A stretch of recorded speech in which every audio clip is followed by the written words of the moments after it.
Alright, ladies and gentlemen, welcome once again to my channel. Welcome to another video.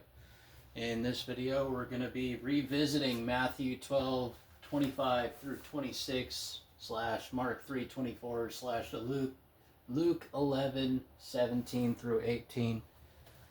And tying that in with the teachings of Buddha and touching on a quote from Einstein, or attributed to Einstein, although I'll be paraphrasing that one because you can't exactly have a whole bunch of texts open at once and a bunch of things pulled up on my phone at once, you know. So without further ado,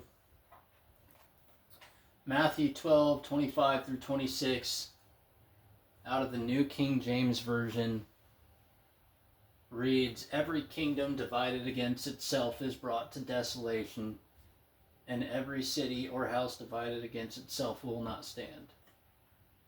If Satan casts out Satan, he is divided against himself. How then will his kingdom stand?" And I just noticed missing quote or quotation, but obviously, we kind of already talked about the whole concept of duality, right? Every kingdom divided against itself is brought to desolation. Kingdom divided against itself cannot stand. Pretty self-explanatory. If I'm divided against myself, that state of internal contradiction will lead me to my own death, destruction, or insanity, right? In Alcoholics Anonymous, it's referred to as jails, institutions, and near-death experiences, or even death itself, even though death is ultimately an illusion. But that's the thing, illusion is disconnected, a disconnect from reality, from truth, and so still renders the same. Now, out of the section Building a Buddha Land in the Teaching of Buddha, in section 5 of that part of the book reads, "As mentioned above, a Sangha should maintain harmony in its very essence. Therefore, one without harmony cannot be called a brotherhood." Because again, Buddha is about a unified consciousness, and a Buddhist brotherhood is about a unified consciousness, or harmonious consciousness, harmony, unity, right? One without harmony cannot be called a brotherhood. Not to mention that, but if it's without harmony, then it's devolving and descending into chaos and into contradiction, right? And contradiction is the essence of war. Two differing perspectives that cannot seem to reconcile their differences. And so, points back to the kingdom divided against itself. Each member should be on guard not to be the cause of discord.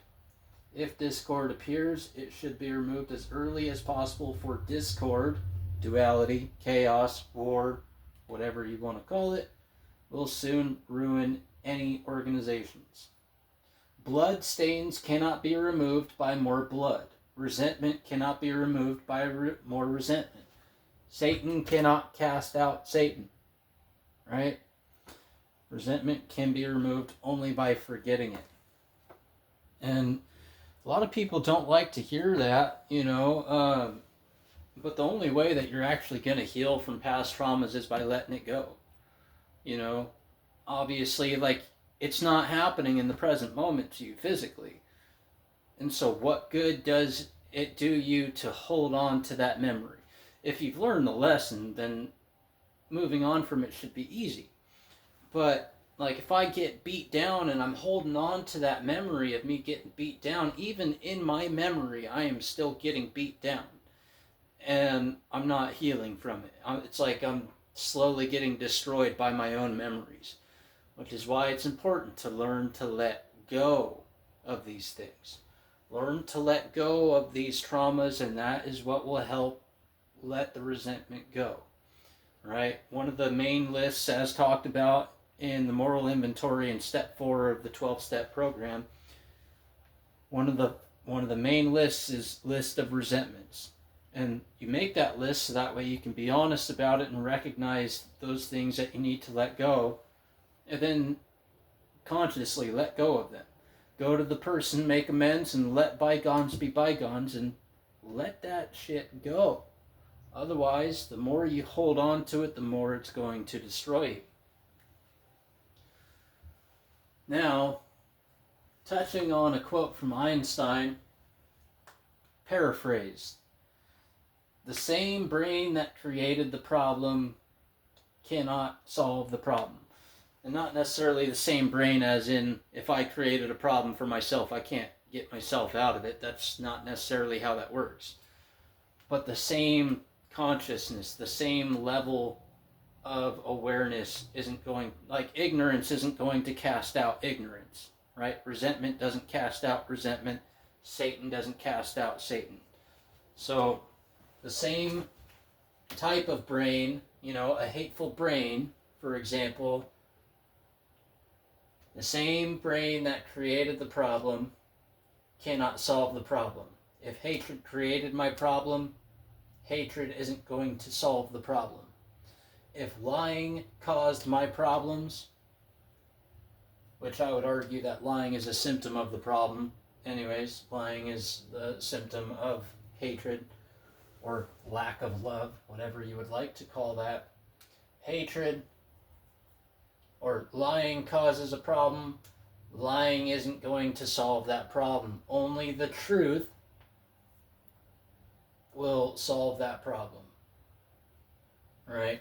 So if I lie and it causes an issue, the only way to fix that issue is to tell the truth about it.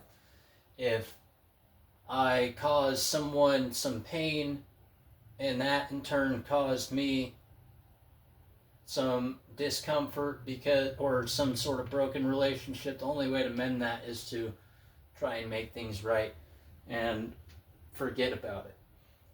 If somebody caused me an issue, the only way for me to really heal from that is to let it go. Not by seeking revenge, vengeance, whatever, on that person. That isn't going to solve any of the problems for either one of us.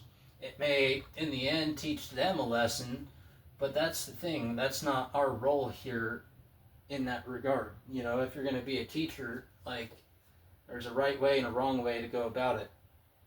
But point being, the same level of consciousness that caused the problem isn't going to solve the problem for you. Hatred isn't going to cast out hatred. Even hating hatred is still hatred. You can't transmit something you don't have. And lying about a lie just creates more lies and disconnects you further from the truth. And the truth is that bitter medicine that a lot of people want sugar-coated and fail to swallow, but it's ultimately what solves the problem, right? A kingdom divided against itself cannot stand, right? A brotherhood that is divided internally cannot stand. An individual internally divided cannot stand. God divided against God wouldn't be able to be God. Satan divided against Satan only leads to the destruction of Satan. A self-contradictory ego only leads to the destruction of the ego. Okay? So, takeaway, once again, right, is unity leads to a kingdom being able to stand, a city or a house being able to stand. A unified concrete foundation without cracks, blemishes, or otherwise faults within the structure enables a unified house to be built upon it, right? But if the house is divided against its foundation, the house will stand even though the foundation, or the house will fall even though the foundation will stand, right? If the foundation is faulty, like sand, right, that house isn't going to stay standing very long.